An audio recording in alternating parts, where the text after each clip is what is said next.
Welcome to Entomology, the study of insects. This presentation focuses on the ecological roles insects play in the world around us. Today we'll be talking about the good, the bad, and the ugly, or maybe just the annoying, all about the many ways insects interact with humans and function in nature. Because of their diversity and abundance, insects are very important in the functioning of terrestrial and freshwater ecosystems. It's just a small fraction of the many species of insects that do things we don't like. It's when their natural activities interfere with our lives that we consider them bad or annoying. In the previous presentation, we covered insect feeding and damage to our food, flowers, and trees, the main negative interactions gardeners have with insects, other than getting bitten by mosquitoes or stung by wasps. Now let's focus on the more positive activities of insects. Insects perform a vast number of important functions in our ecosystems. They pollinate blossoms, control insect and plant pests. They also help decompose dead materials, thereby reintroducing nutrients into the soil, and are an important food source for other animals.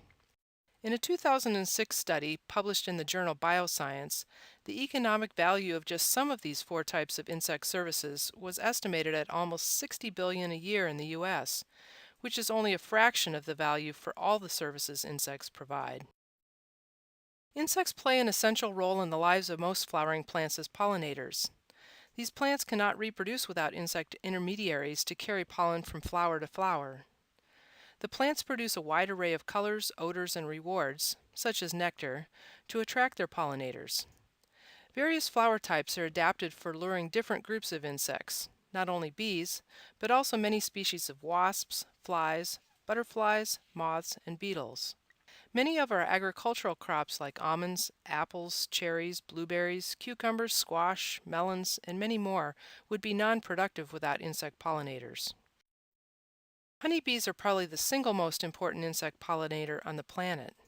In the U.S., there are more than 250,000 commercial and hobby beekeepers who manage over 4 million beehives and provide pollination services to crops on millions of acres each year. This activity, which wasn't even included in the economic value study mentioned earlier, is estimated at over $9 billion a year through increased yield and quality of agricultural products. This domesticated species is a social insect living in large groups with a complex social system. It's the job of the non-reproductive worker bees to go out of the communal nest to forage over long distances for flowers with nectar, which is collected and brought back to the nest, where it is processed through the addition of enzymes and evaporation of the water to create the honey that is stored in the wax combs of the nest as food for the bees. But honeybees aren't the only important pollinators. There are lots of other types of bees that are economically and ecologically vital as well. These differ from the honeybee in that most, but not all, are solitary rather than social. They tend not to travel as far as honeybees to find nectar, and their nests are generally not made of wax.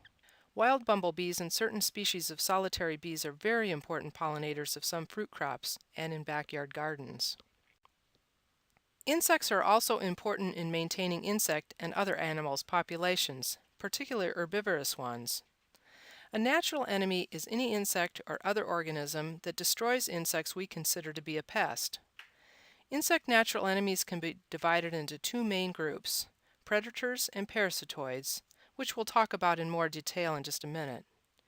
These predators and parasitoids are part of a natural system of checks and balances that prevent explosive population growth from overrunning available resources, although they often go unnoticed until they are accidentally destroyed by a natural disaster or human intervention.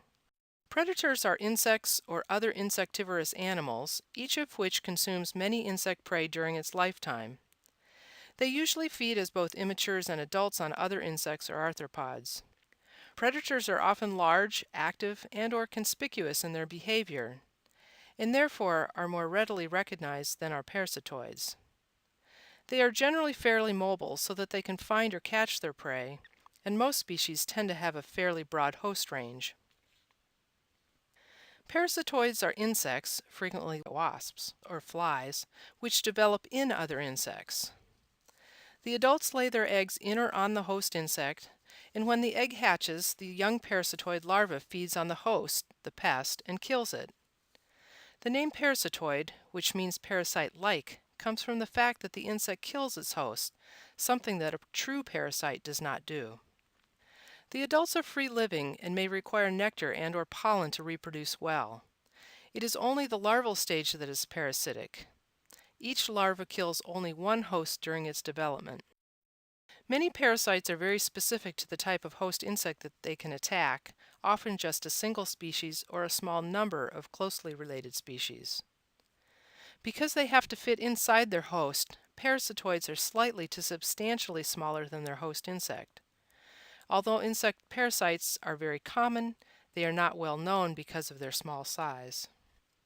Typically, we don't think of plant feeders as the good guys, but if they are eating plants we don't want, weeds, such as that garlic mustard blooming in the center picture, then Phytophagous insects can be considered beneficial natural enemies. Many species of plant-feeding insects, such as the Melaleuca sawflies on the left and thistle weevils on the right, have been introduced for biological control of important invasive weeds. Insects influence the nutrient and energy flow of ecosystems in many ways, but perhaps most importantly as scavengers of dead stuff.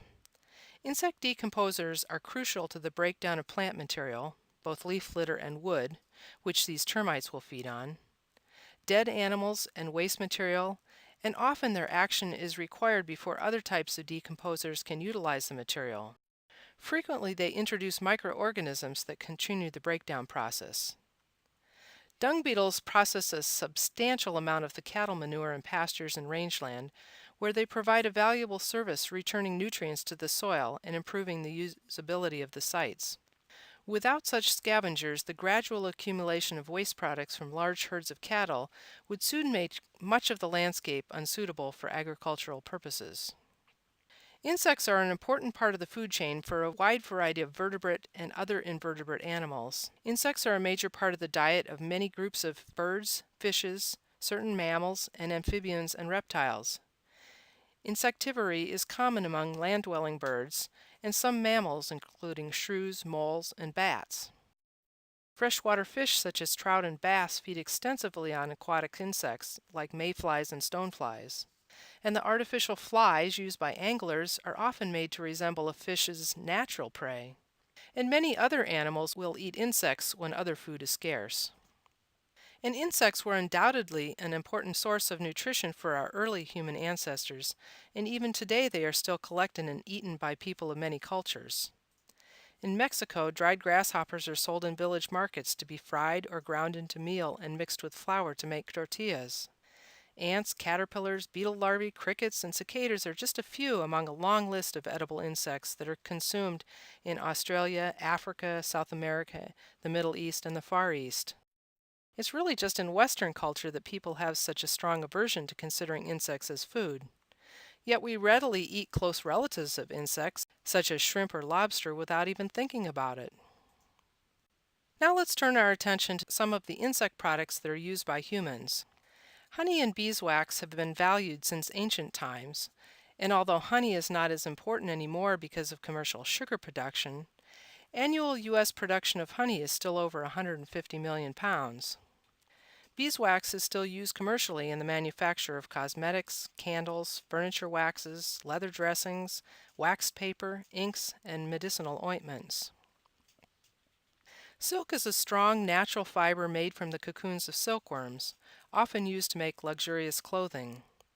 Until the discovery of nylon in 1938, silk was the only fiber strong and light enough to be used in the manufacture of parachutes, surgical sutures, and women's hosiery. Each caterpillar spins a continuous fiber when it creates its cocoon to pupate within. Domestic silk is produced from a species, Bombyx mori, which exists only in captivity now. But there are many other species of moths whose caterpillars produce silk cocoons, which are harvested for wild silk products, which tend to be heavier, darker, and less valuable than domestic silk. Cochineal is a scarlet pigment extracted from the bodies of a scale insect that lives on prickly pear cacti in Mexico and Central America, the white stuff seen on these cactus pads. Cochineal used to be very expensive because it takes about 70,000 insects to make 1 pound of dye, so it was used only in the finest fabrics. During the American Revolution, British soldiers, known as redcoats, where uniforms dyed with cochineal.